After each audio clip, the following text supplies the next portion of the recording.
Generally, there are two kinds of launch titles. The ones designed specifically to capitalize on the hardware, and the ones designed specifically to capitalize on the launch. To be more specific, some are inspired, and some are rush jobs. You can take a wild guess which category this one falls under.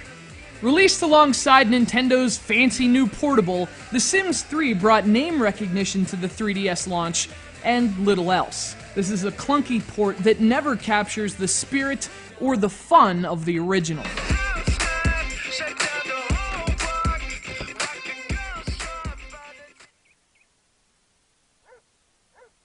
Zoob Jahani Mas, Gordy. You start the game by creating your sim, this little custom you that you'll play as in The Sims 3. This is one of the few examples in which the game actually uses the hardware's attributes, allowing you to snap a picture of your face and then it builds your avatar to match. Unfortunately, that only works in the most lenient sense. Of course, that's about the only thing you can say this game is lenient about. So if you've never played a Sims game, the idea is simple. You're you, and you do the things you'd normally do. That means you sleep, you eat, you make friends, you go to work, you earn money, you buy furniture, you flirt with chicks. The Sims is a life simulator, and it leaves no aspect of life unsimulated. Not even the most mundane.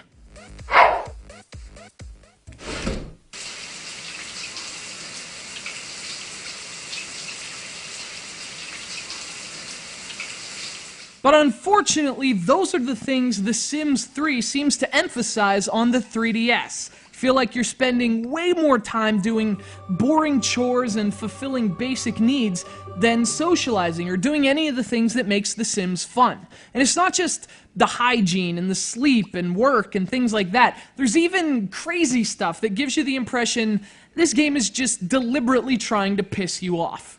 Case in point, having my kitchen sink break, then making me repair it, then breaking my bathroom sink, then making me repair that, only to see that while I was doing so, my kitchen sink broke again. Not only is that not even remotely fun, but it takes a lot of time away from the things you want to do. I mean, most people play Sims for the fake social interaction, not to repair pipes. What am I, Zeke the plumber?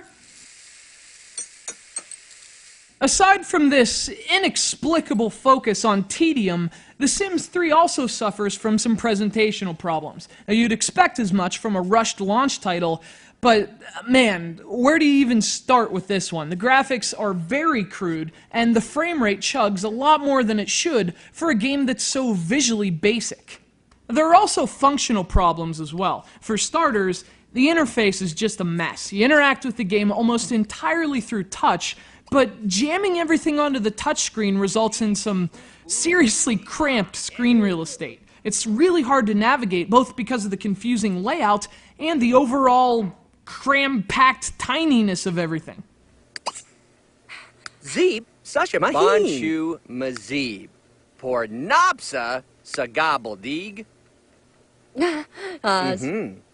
Now, to the game's credit, it does include Street Pass support for sharing characters with passers-by, but otherwise, this is a really gimped version of The Sims. It's unpolished, and worst of all, it seems to forget that repairing crap isn't even fun in real life, let alone video games. Come on, Sims 3, get with the program. I don't want to use my plumber's wrench. I want to use a different kind of wrench. I don't want to use them on pipes either. I want to hook up with some of these chicks.